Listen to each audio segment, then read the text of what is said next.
I just put my report. Go ahead. You know me? I got a video. I'll send a video. That well. He'd be alright. Yeah.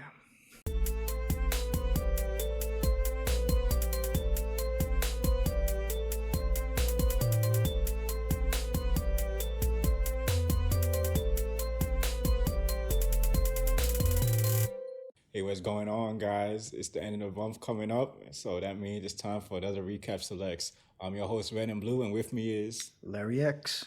Let's get into it.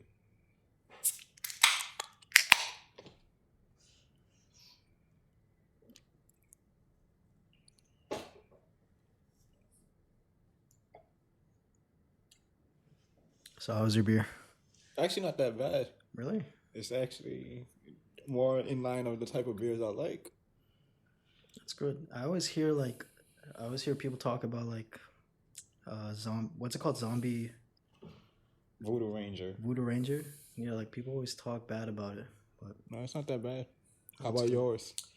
yeah, I got Save the Robots. Mm-hmm. It's a East Coast IPA. I like the design. Yeah, that's why I picked it. It was weird in the beginning, but it kind of tastes like wine, like a bubbly wine, like dry bread wine. That's the best I can. Yeah, the cover reminds me of Futurama, so I like it. Yeah, I thought of SpongeBob, like that nightmare. Yeah. With the... yeah.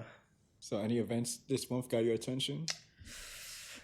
A lot, from vendors being kicked out from the Brooklyn Bridge to shootings, fraud, and then potential political assassination. Like a lot has happened for February, especially like seeing how it's the shortest month of the year. Yeah. All right, let's get to it.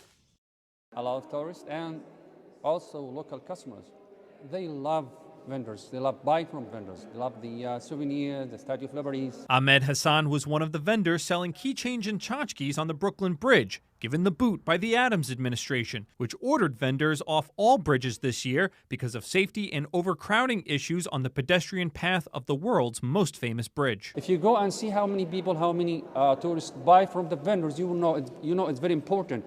But at the same time, some others make a mess, make a big take a lot of space. But that's no reason to kick everyone off the bridge, he said. You don't burn a house because you find some bugs in it. So just kick the bugs out. Hassan testified at a city council hearing in support of a bill that would bring them back. It's just the latest effort from lawmakers in the council to show up Mayor Adams on another policy front, this time over regulations about where vendors can set up shop. Testifying against the bill, an NYPD official described one particularly crowded day on the bridge in December that led to 911 calls. One of them that comes in at 3:15 states that vendors are blocking the entrance. And then 2 hours later, there's a separate caller that states that vendors are blocking the road. So outside of the callers, in terms of our response, what did the officers that responded see, and how was it managed? I can't speak to what the specific officers on scene saw, but what they did was they had two people on each side, at least on the Manhattan side, on the Brooklyn side, and they were regulating the entry of the bridge to prevent more overcrowding. Gail Brewer of the Upper West Side is behind the bill that would allow vendors back on bridges, with some rules and restrictions. You could add perhaps for safety as well as support for the vendors and support for the pedestrians, something that was appropriate for the space, time, and place. But on this, there is some daylight between council members, unlike the unity they showed to override Mayor Adams' vetoes of bills on solitary confinement and documenting police interactions. For people who are trying to enjoy the majestic Brooklyn Bridge, it was no longer safe. That's Councilman Lincoln Ressler, who represents the Brooklyn side of the famed bridge. What I would not support is vending on the bridge itself. I hate tourists anyway, so I'd rather nobody be on the bridge. Yeah. For cars and New Yorkers that actually, use it to commute. But New Yorkers can't use it to commute because it's always filled with tourists anyway. Mm-hmm. So, yeah. Yeah, I don't know, the one thing I see, it's like the Brooklyn Bridge itself is a landmark. So yeah. I kind of feel like, for lack of better words, just having all these street vendors, and then you see the little stands, or it just, I don't know, it just looks cheap. It makes it look like like like knickknacks from like Times Square and all that. Like I don't know, like it's already the Brooklyn Bridge. I mean, I've already heard that it was crowded to begin with before the vendors, and then you see like the footage of like people just being packed like sardines, just walking. Like I've never seen like the bridge that packed before. Well, the walkway is narrow, so well, they did try to expand it. You know, the bikers have their own part of the bridge that they could go on now. Yeah. So that did allow for more room for people to walk, but yeah. Yeah, I don't know. It also seems like a safety hazard too, like just having that many people on the bridge for that Like long. anytime I walk the bridge, like just getting off the bridge is like a lot of things. You have bikers that might hit you.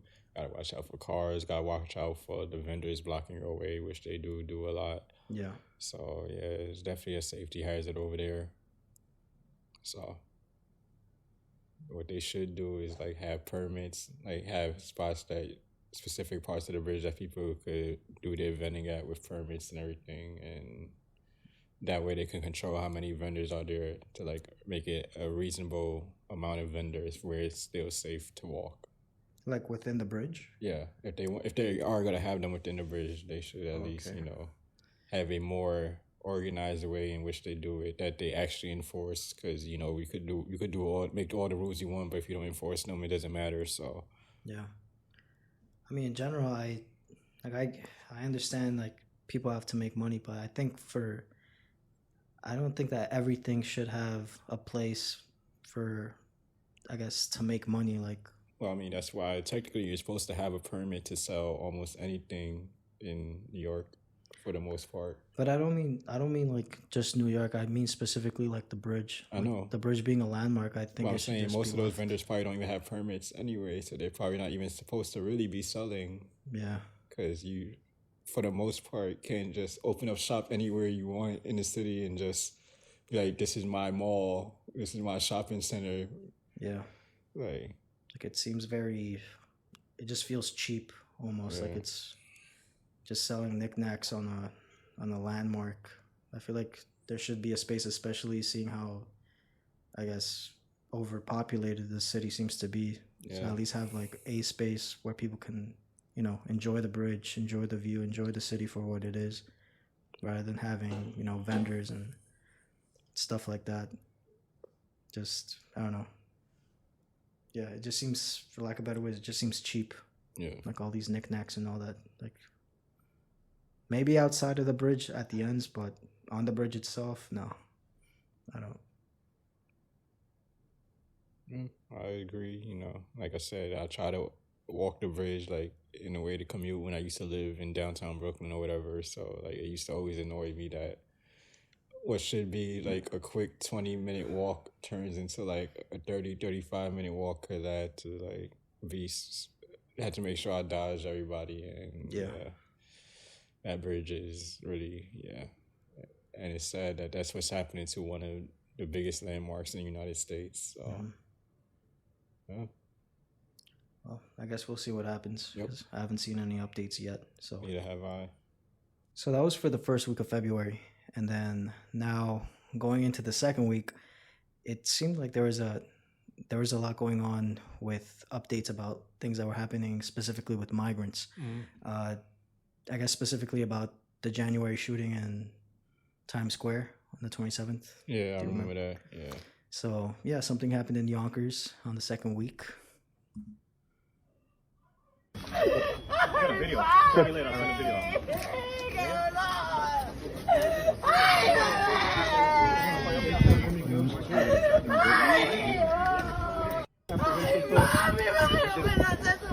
Another one? I just put my report. Go ahead. You know me? I got a video. I'll send a video. That well. He be all right. Yeah. 15 years old. And he was the one that was, I guess, the trigger man on January 27th. His name is, it's actually a pretty long name. It's Jesus Alejandro Rivas Figueroa. And shoplifting on a JD sports store in Times Square, wearing all white, and then just shooting into a crowd when when a guard in the NYPD tried stopping him, and I ended up shooting someone in the leg, a tourist, and then ran off to Yonkers. And yeah. Well, good thing they found him. Yeah. We don't need those type of people, in our streets. So it is. I'm happy that they got him, and and anybody else who for some reason wants to shoot at random people in New York City. I hope they meet the same fate, and hopefully they actually do lock them up and they keep them locked up.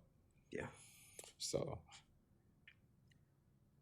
But one thing also, it's I guess there's been a lot of stigma coming on about the specific type of migrants that are entering the U.S. Yeah, we definitely know about that. I already think I know where you're going, or Really? I might. Well, I just know some people think certain type of migrants are going to bring more crime to the U.S. Where statistically that's still not true. Mm-hmm. Most of the migrants that are here are other than the fact, obviously some of them are here illegally, but other than that, they don't usually get in the way. They're just here trying to achieve the American dream, which within itself is already dead. That doesn't exist anymore, but that's a topic for another day. Yeah.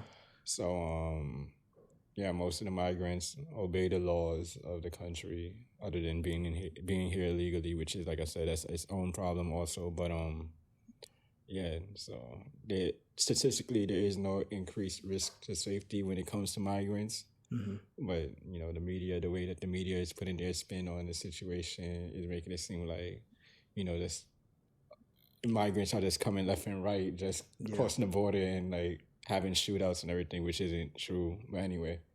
No, yeah. And then they have you, I guess it's they have you believe okay, they're coming, I guess, from the southern border of Mexico. So it's obviously, Mexicans or people of South America. Yeah. But actually there was something came out on the second week of February. Do you know which ethnicity is actually one of the highest that are actually entering the border? I know before we had Europeans at one point. But something tells me that you're talking about something that we wouldn't even think about. Yeah. China. Yeah, so speaking of migrants, 60 Minutes from CBS just put out an interesting video that, caught our attention. And, so the video is kind of long and there's a lot to unpack. So, we're just going to make brief statements on the highlights of the video. So the full video will be in the description below. So if you want to, get more context into what we're saying or do your own due diligence, make up your own opinion or whatever, click the link below. It's a good watch. But, as you know, the topic of immigration, there is a lot to unpack. So there is, we don't want this podcast to go on forever. So like I said, we'll just make one or two statements about the things that we found interesting. And then, we'll just keep it moving. All right. So with that being said, we're going to get into the video.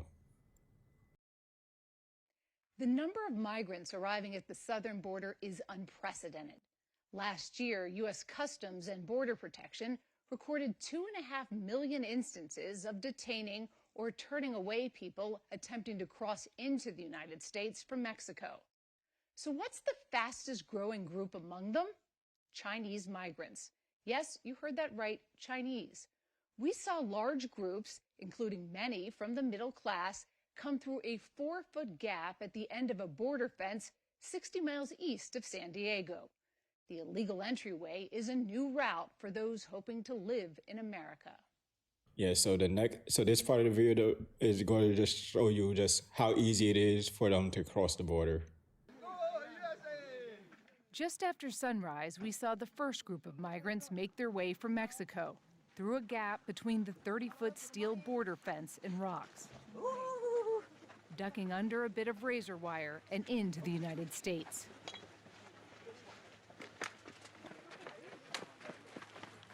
We were surprised to see the number of people coming through from China, nearly 7,000 miles away. Careful, watch. Our cameras, and at one point, this armed Border Patrol agent standing 25 feet away, did not deter them. And that's just how easy it is to apparently enter the country. What's crazy is how they found the information on how to do this. We wondered how all of these migrants knew about this particular entryway into California. The answer was in their hands. How do you know about that? Oh, Douyin, okay, TikTok. Oh, you learned on TikTok. Yeah. TikTok is a social media platform created in China. The post we found had step-by-step instructions for hiring smugglers and detailed directions to that hole we visited. We were struck by just how orderly and routine it all seemed. The migrants walked about a half mile down a dirt road and waited in line for U.S. Border Patrol to arrive so they could surrender. Yeah, so, yeah, everybody, like, if you know how I feel about TikTok, just in general. Yeah, that's all I'm gonna say about that. It's not really an app that should be as easily accessible as it is, and yeah, but that is what you would expect from an app that was made in a country that is technically the enemy of the United States. But yeah. So the next clip is about a property owner that the property that they're actually entering from, it's actually privately owned. It's not just federal land. It actually belongs to someone. And so he's going to talk about what he's been trying to do to during this I guess predicament that he's dealing with migrants coming in through his property. Schuster says it all started in May. He went to investigate some smoke coming from his property and found migrants burning trees to stay warm. Today, his property looks like a messy moonscape, littered with the trash and tents migrants have left behind. Have you ever just yelled, "Get out of here"? Well, they say that was like 4 months ago. There was 8 guys start knocking my trees and start burning my trees on the other side. So I told them, please don't do that. Please don't. They start surrounding me. I went home and I got my gun and I shoot in the air. They arrest me. They arrested you? Yeah, they arrested me. On your property? Yeah, on my property. Yeah, just because. Yeah, that's something I definitely have an issue with. Like, you have the right to defend your property. That's pretty much guaranteed in pretty much everywhere in the United States. And the fact that although they didn't charge him, because if they charged him, a jury definitely wouldn't have convicted him. But anyway, the fact that they charged him for shooting at, well, he wasn't even shooting at them, he shot in the air. But even if he was shooting at them, the fact that you would be charged for protecting your property against, not only are they illegally on his property, but they're illegally in the country anyway. So that's too, they breaking two laws. They're entering illegally and they're trespassing. So, and they said that they were burning trees. Oh yeah, and they're destroying his property. So they're trespassing, destroying property, and doing illegal activity on federal land. Yeah, pretty much. Yeah, and then they encircled him too. And oh yeah, they try to intimidate him. So yeah, a lot. Yeah, I don't know why they would even arrest him. That's like obviously the DA saw that and knew they wouldn't win that case, so that's why he wasn't charged. Because, like I said, no jury in America would have convicted him. But yeah. But I guess on the other side, they also talk about like people who actually do attempt to try the process, and even that has its own issues, which 60 Minutes talks about. One barrier is the phone app called CBP One. Asylum seekers are supposed to use the app to make an appointment to enter the U.S. through a legal border crossing. As we saw last spring in Juarez, Mexico, the system is glitchy. Oh, yeah, and it gets stuck, right? One opportunity at 9 o'clock, no more. 5 minutes. Volunteers who work with migrants told us there's still a 3 to 4 month wait to secure an appointment at a border crossing. Yeah, that's another issue. Like, if we're going to allow a pathway to citizenship, which is the whole premise of this country, is we are a refugee country. The whole point of this country was to come here to escape oppressive governments and reach the American dream. That's what the country was founded based off of. So if you're going to have something like that and you're going to want people to come in the right way, perhaps you should have a process in which they don't have to wait 3 to 4 months, because let's be realistic, if you're escaping a country because of oppressive government or whatever, coming as a refugee, you don't really have 3 to 4 months to wait for the country that you're trying to go to like, accept you in. Usually you're in kind of a rush to get into the new country when you're escaping another country. Yeah. So, and on top of that, like anybody who has used the government, which is a U.S. citizen, I would imagine, we know how the government isn't really good at using technology to like our benefit. Like if you ever try to apply for anything for the government that requires technology, chances are, there's some glitches. You had to make a couple of calls, be on the phone for hours just to do simple stuff like get healthcare and all this other stuff. So, and that's for their citizens. So I can only imagine how much harder it would probably be for migrants, knowing that they probably didn't put in the most care in their app development, and they just said, here it is, whatever, and whoever worked on it is going to get paid regardless, or it's like, if it's messed up, it's messed up. They got their pension or whatever. So, yeah, there's a lot of, I could see the issue that, that brings. But then even then, it's also how do other countries react to, I guess, when migrants are rejected and sent back, because I guess specifically talking about China, it's they do things in a very different way in comparison to other countries, which 60 Minutes also talks about. So a lot of these folks may have come on. Tammy Lin is an immigration attorney and has worked with clients from China for nearly 2 decades. If someone's not granted asylum here, will China then say, okay, yes, we'll take them back? I haven't seen that happen, really. I think even back to 2008, a lot of the Chinese nationals that had failed asylum cases weren't able to get passports to be put on the plane to be sent back. So we can't send you back. Based on our review of data from Immigration and Customs Enforcement, there are at least 36,000 Chinese who have been ordered by U.S. courts to leave the country. But China is notorious for not taking back its citizens. So, yeah, I mean, for Chinese migrants specifically, if they get rejected by the U.S., China won't even take them back. So it's, I don't know. I guess in a way, it kind of feels like politically, it's almost like a power move that China's doing. Like, okay, yeah, they're here. They're your problem now. Yeah. And, at least for Chinese migrants, not all bad, because, there is something that does work in their favor, which is an interest that 60 Minutes points out, which is the fact that their asylum applications actually are successful 55% of the times. Mm-hmm. Now, as that might, still seem bad, like, only half of them. But apparently, other nationalities are average around 14%, which means they're being accepted at least 3.5 times more than every other nationality.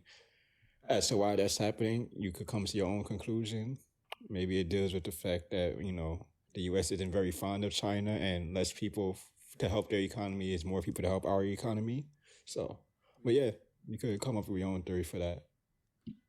According to the Department of Justice, last year, 55% of Chinese migrants were granted asylum, compared to 14% for every other nationality. With the odds in their favor and a phone to guide them, there's little to discourage more Chinese migrants from coming through the gap near Jerry Schuster's place. So when you look at the beginning of the video, when you see the border security guard all armed and everything and not really doing anything, it kind of like, for me, it kind of like upset me, like, what the hell is this guy doing? But then 60 Minutes, they actually do share a reason why the border guard was doing, from what on camera looks like he was doing nothing. Yeah. Have you said to anybody, hey, there's this giant hole, they're coming through, how about patching that up? They know that thing is there, and we all been telling them, hey, when this thing gonna quit over here? You gotta call Washington, D.C., that's what they say. So we did.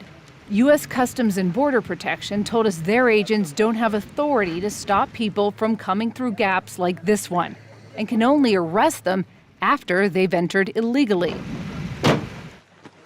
As for closing that gap, they said it is on their priority list, but would require money from Congress. Yeah, that's yeah. I don't know why our government is the way it is. Hey, they should definitely have the authority to stop people from entering illegally. Also, the minute that they take the next step, they are here illegally, so they should still have the right to even arrest them right after they step foot. Number two, Congress definitely does have the money to fill that tiny gap. Like, there's a lot of private citizens that actually have enough money to do it themselves if they wanted to. So the fact that Congress is acting like they don't have the funds to fill a gap that at most looks like it's 10 feet wide, which if you go around Manhattan, there's businesses that have better security than that. Mm-hmm. And it probably hasn't cost them that much. So I don't understand why, Or even, something like an electric fence, they have, or a barbed wire electric fence, because if you're not supposed to be crossing there, you can't be held legally responsible for somebody, unsuccessfully trying to cross. So just like if you go to Area 51, they even have signs saying use of deadly force authorized. So, well, apparently that's not the case at the border. So they won't let you obviously go into Area 51, but crossing the border apparently is okay. So, I mean, I feel like you can add all the razor wire in the walls that you want. I mean, in the video there was razor wire, and it was easy for them to just pick it up and go through. Which is why if you had an electric fence, I don't think it's just having an electric fence. I think it's, for example, like the whole thing with China not telling the U.S., yeah, that's your problem now. It seems like more of a game of political chicken. No, I understand what you're saying. And I think it's more than just a fence. It's more that the U.S. needs to, for lack of better words, have a backbone. And even then, maybe add even repercussions for people that are going that route to say, okay, yeah, there is a 55% chance of you getting asylum. But if you choose this route, that chance is 0 because you didn't follow the way that we told you to. Yeah, the app, I feel like, the money that could be invested into like building that fence, put it in the freaking app. Yeah. But even then, it's also like, kind of like going back to like Theodore Roosevelt, like speak softly, but carry a big stick. Like, we'll tell you how to do this. Please do it this way. Or else, here's the big stick. Yeah, the whole problem with, as you can see, is the enforcement of laws that already exist. Like, we don't need any new immigration laws. Most of the stuff that they're doing is already illegal. Mm-hmm. It's already laws on the book, but obviously Customs and Borders Patrol isn't allowed to enforce that law for whatever reason anyway. You could come to your own conclusion for that, but anyway. Borders and Customs is not allowed to do their job. Yeah. Like, that's... Like CBP should definitely, CBP should be allowed to, do what they're supposed to do. The whole point of Customs and Borders is to stop illegal people from coming into the country. Yeah. That's why it is Customs and Borders Patrol. But anyway, like I said, there's a lot to dive into. So, Yeah. If anything, I guess maybe we could do a whole separate video about it, but I think maybe it's time to go to week 3. A lot's been happening this month. So what happened in week 3? Well, I'm glad you asked. So apparently someone I think a favorite character of yours, he was fined $350 million in a civil fraud case. And I know you feel for him. Yes, I do. So this is I guess this is what I found from NBC. Tonight, a crushing blow to the Trump family's real estate empire. A judge in New York handing down a more than $350 million civil penalty against Donald Trump, plus interest, for lying about his wealth for financial gain, barring him from obtaining loans in the state for 3 years, banning Mr. Trump's adult sons from running any company for 2 years, ordering they pay more than $4 million each. Today, justice has been served. Today, we prove that no one is above the law.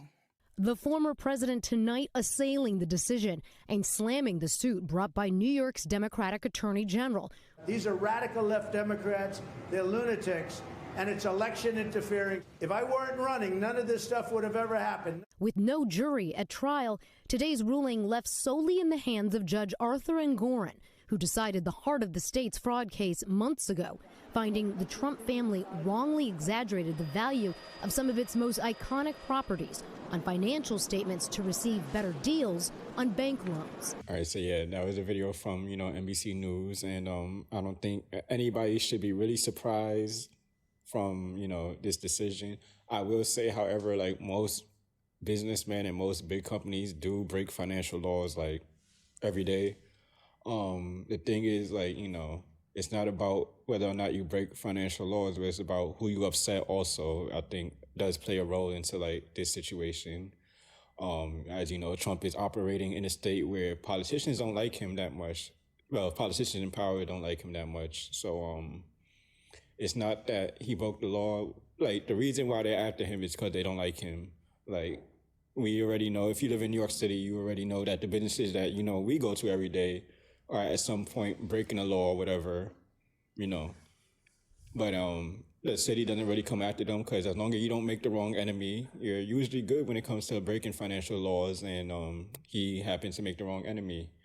With that being said, you can't act like you didn't break the law when you, go to court. Like, he already admitted to inflating the values, and, that is, like, every company does that. From what I heard, like, he had a very, very high estimation of his valuation, but anyway, that's besides the point. Like, he did break the law, and it could have been worse for him. Like, he still has some kind of money, like, obviously 350 with interest, probably 450 would, is a big hit, but, he'll be alive. He'll be all right. He got money, and he's only banned from doing business for 3 years, even though he's old. So for him, that might be a big deal, but 3 years is better than forever. So it's not like he had a lifetime ban. His son only got fined for $4 million. So I'm sure some of his son still has his money. I'm sure he spread the wealth throughout his family. So they'll be all right. They'll be in good position. Yeah, not really much more to say about that. It is what it is. Any thoughts on, I mean, he's lucky that it was a civil case. Yeah. So it's not really. Okay, so you just brought up a good point. The reason why there is no jury is because it's a civil case. There is, you only need a jury for criminal cases. But actually, I thought that you can have that as an option, but that you have to pay out of pocket if you wanted a jury. Well, yeah, you could request a jury in certain. Yeah, that's one thing I remember too. I'm surprised he didn't pick a jury because, at the end of the day, like picking a jury is kind of like pick up basketball. It's like, you choose, okay, I want that jury. Like, I'm sure, like, yeah, okay, Trump isn't well liked, but I mean, if you know that the judge already from the get-go doesn't like you, I would gamble and at least say, okay, maybe, because with a jury, you only need 60%. You don't need everyone.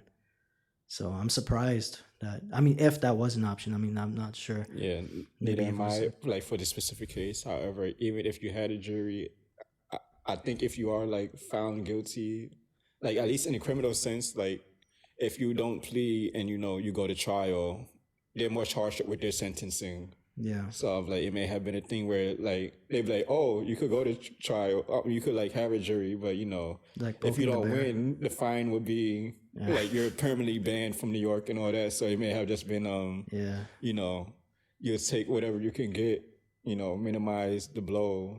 Because they could just be like, oh, every business you do, all of that's gone. Yeah. So, yeah, you don't really want to play games with the government like that when it comes to them being able to handle your money, because they're always going to win.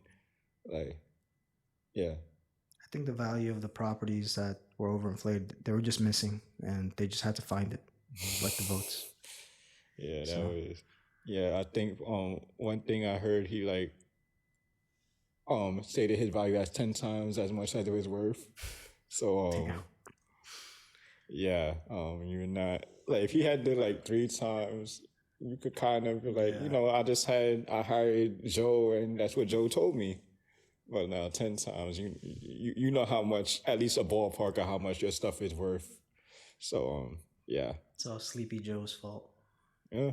Yeah, so talking about, Trump and, having politicians don't like you, there's actually somebody that Trump is very fond of, who kind of is in the same situation but backwards and kind of more serious. So if we go to Trump's friend Putin, who he speaks very fondly of, you want to inform what happened more about that story? Yeah, I guess that kind of goes back to the courts. When politicians really don't like you, they'll do everything in their power to, make sure that you're silenced. So going back to Russia, there was actually an opposition leader. His name was Alekei Navalny. Navalny. My mistake.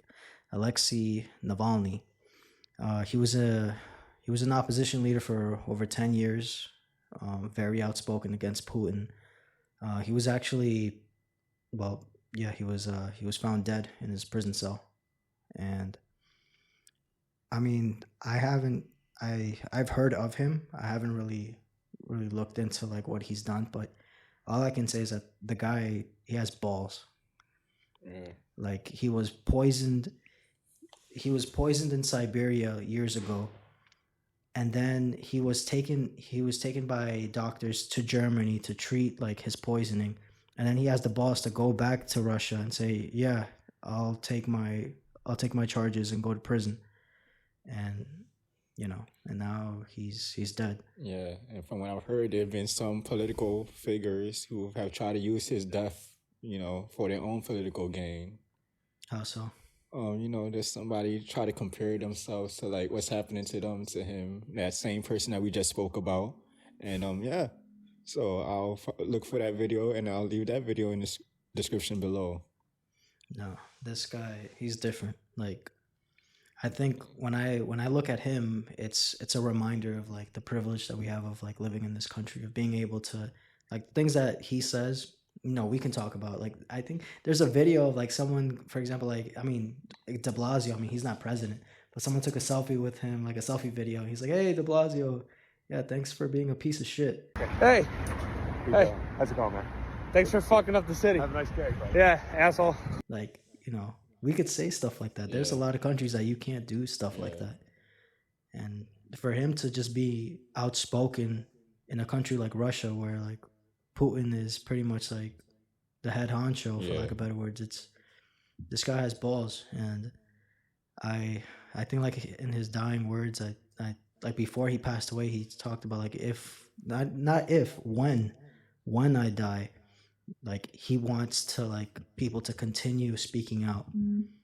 So it's he knew that his time was going to come eventually, and so I don't know, I can only hope that the opposition or people who really believe in having a fair republic or a democracy in Russia continue. Yeah. All right, so now we are going to week 4 of the month of February, and I wish that we could have stopped talking about death at that point, but no, it just keeps on going. I'm not sure if you remember watching the Super Bowl. Of course, Kansas big Chiefs. football fan. Great comeback, and to win in OT was nice. Yeah, I wish that we could talk about that more, but unfortunately, what happened in week 4, well, I mean, it was a good thing that they got caught, but it's going back to the February 14th parade that Kansas City was hosting, where there was a shooting.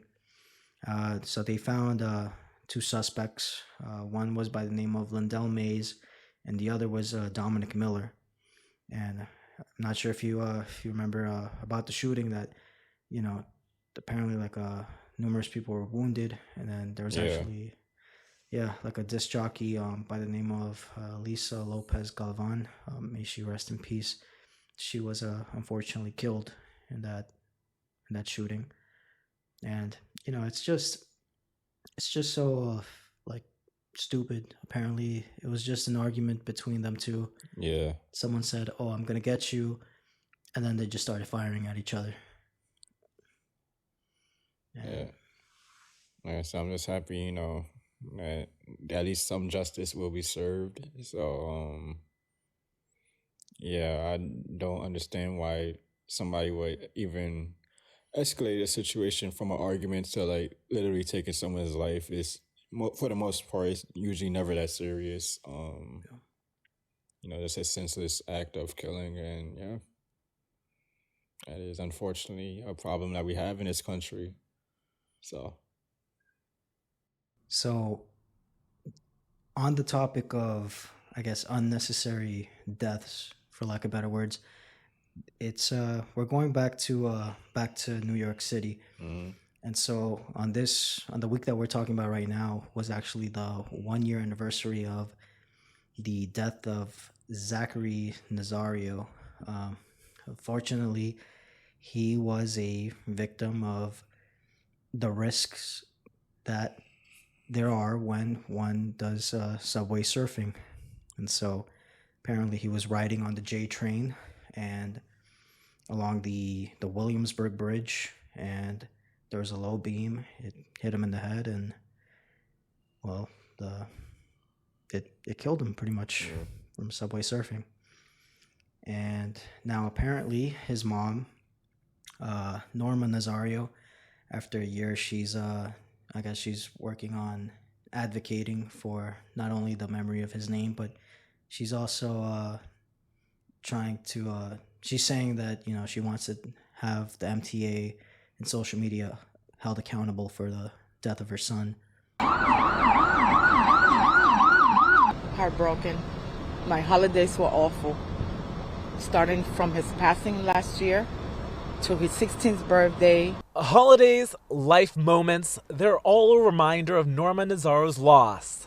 Zachary was the best. He was the center of the party.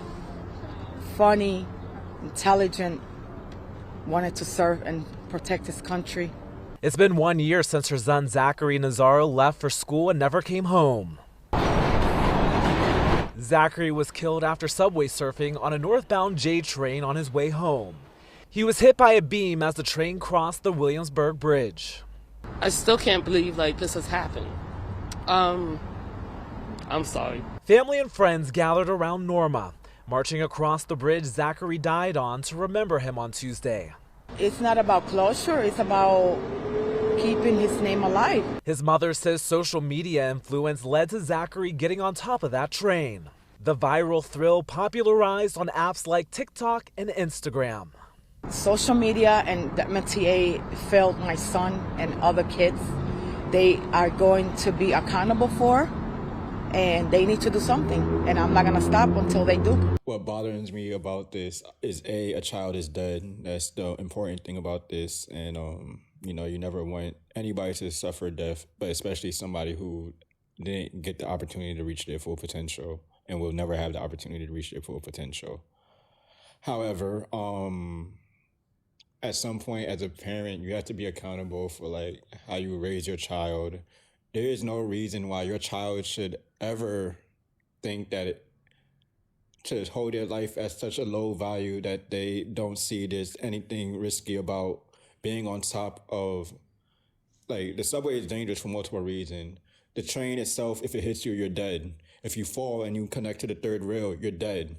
So the fact that your child at 15 was like, oh, this is a decision that I want to take, knowing that, death is permanent, and that's something that you have to teach your child, that death is, in fact, permanent. There is no coming back from that mistake. Any mistake that you do that risks your life, there is no coming back. So, yes, children are going to do risky things, but it's getting out of hand now. It used to be, oh, I'm going to try to jump from this. There's teens that try to jump from one building to another building.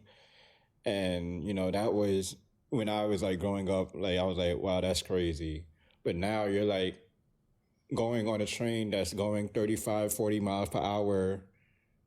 And you could have the best balance in the world. Well, all it takes is one misstep and you're done.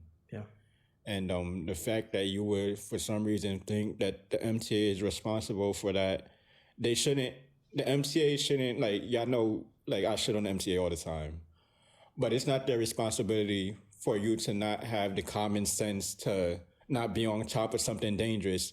That's like saying, like the reason why they had a platform barrier is because people are getting pushed.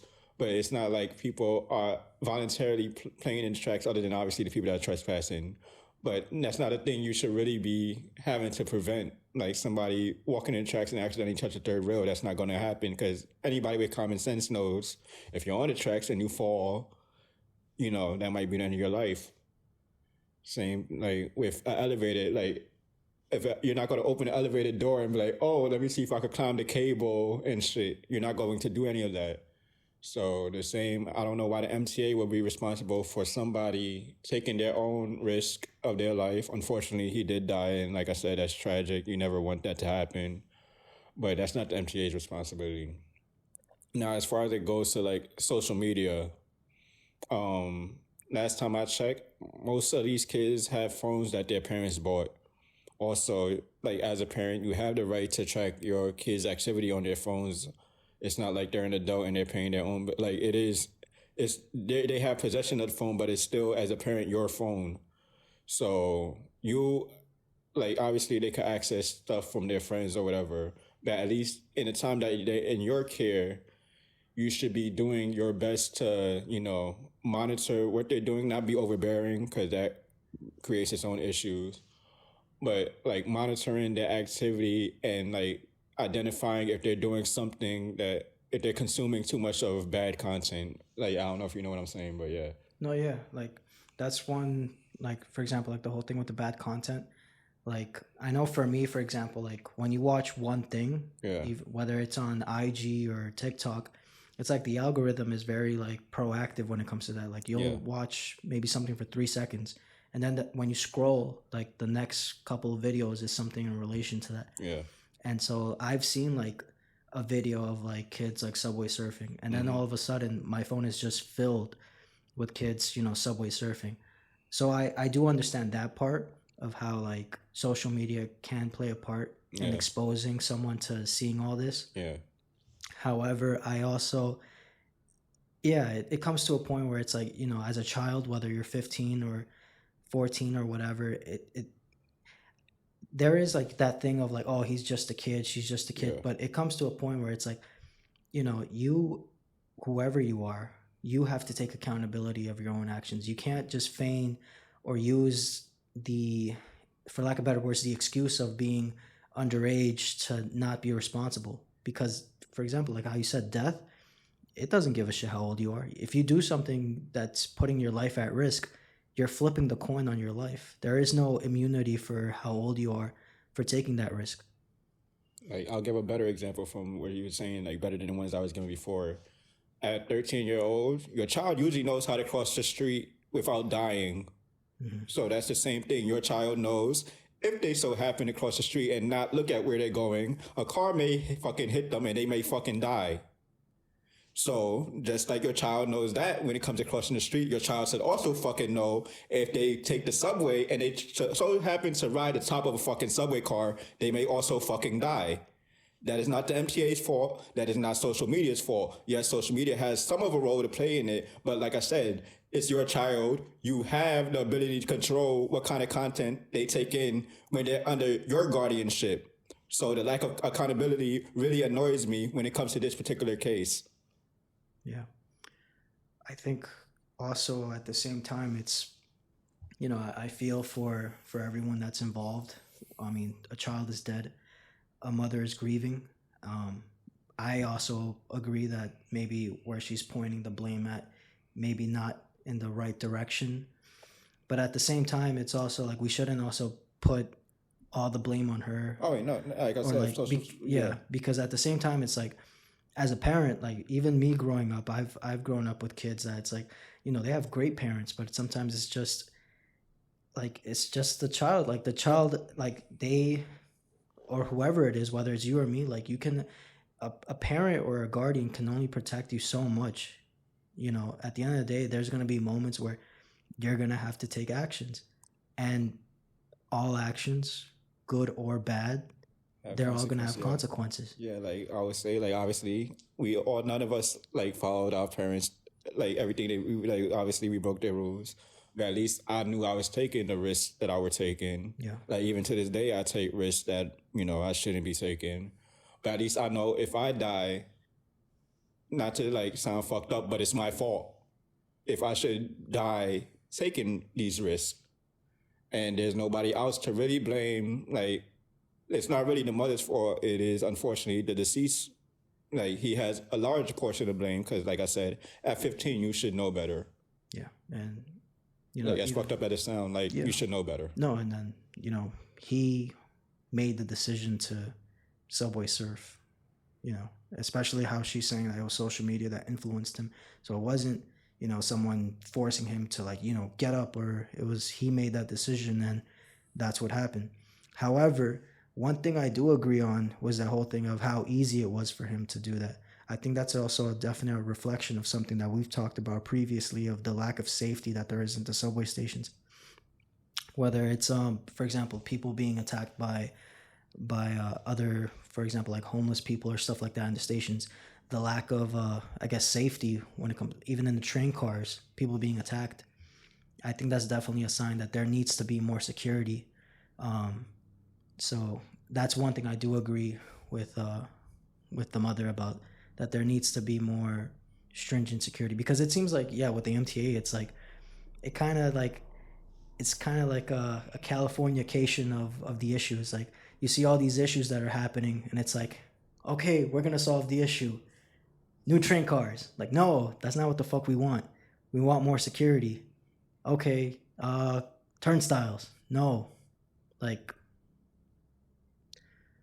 yeah, it just sucks. And it's something that we just definitely need to work on. And yeah, I'm sorry for the kid. Like, yeah, I think it's safe to say that I don't agree with fully where she's pointing at, of suing the MTA, maybe social media. But yeah, I mean, it shows that, like, the MTA, they're already putting ads everywhere telling people not to do this, you know. And in a way, it's like, when there's a will, there's a way. If you're gonna do it, you're gonna do it. Yeah, like, I'm more like, if the social media lawsuit, like the lawsuit against them, makes more sense. Mm-hmm. At least, if anything, you know, they probably not going to care even if they do lose. Yeah. But let's say they did care. At least it may make them force changes on the way their algorithm system works, and not, you know, spamming their viewers with content. Yeah. Like, but yeah, so there's like accountability everywhere. There's accountability on him, accountability on the parents, accountability on social media, some accountability for the MTA. But like I said, I shit on the MTA all the time, but this is not as much their fault as, you know, a lot of other things are. So yeah. But yeah, I'm gonna just leave that topic there, you know. So I guess on the lighter note, we'll be concluding on the last week. There was another article, the final article.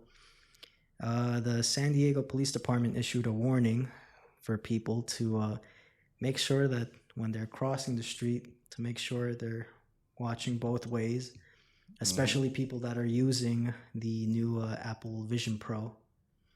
I'm not sure if you've seen the footage. No, I haven't. Yeah, so here it is.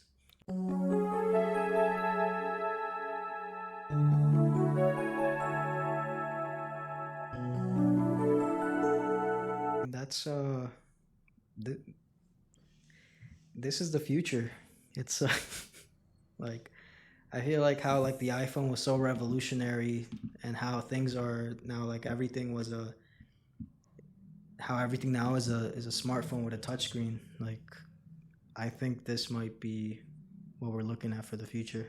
Well, it won't be what I'm looking at. This is probably one of the most dumbest products I ever seen. And, you know, in New York City, definitely wouldn't have that, because you're either going to get robbed, or somebody is going to see you as an easy target for them to do whatever else they want to do to you. So I don't even know why you would buy that. And, like if you're in your home, maybe, or, like, you know, if you're in, like, a rural area where it still doesn't make sense if you do it outside, but it makes more sense to do it in an area where you don't really interact with people. Yeah. because I don't see how your peripheral vision is important, in case somebody wants to do something to you. You might have a little bit of a warning. Mhm. Not to mention also, cars, they tend to go like 30 miles per hour, and if you're like looking through apps, like that you're just- looking for apps while you're in the middle of the road, like you're not gonna look at that second camera, and I'm pretty sure that second camera isn't gonna capture everything. So Yeah, that just reminded me like there's gonna be people fucking driving wearing like the Vision Pros, and it's gonna be this is the future. This the future is now. Yeah, but yeah, I mean- that has been this month's recap. Another recap selects. Yep. This was your host, Red and Blue, and with me was Larry X. And we'll catch y'all next time. And yeah, let us know what type of content you want to see from us. Always use the comments below. And yeah, we'll catch y'all next time. See you then. I need a drink, another one.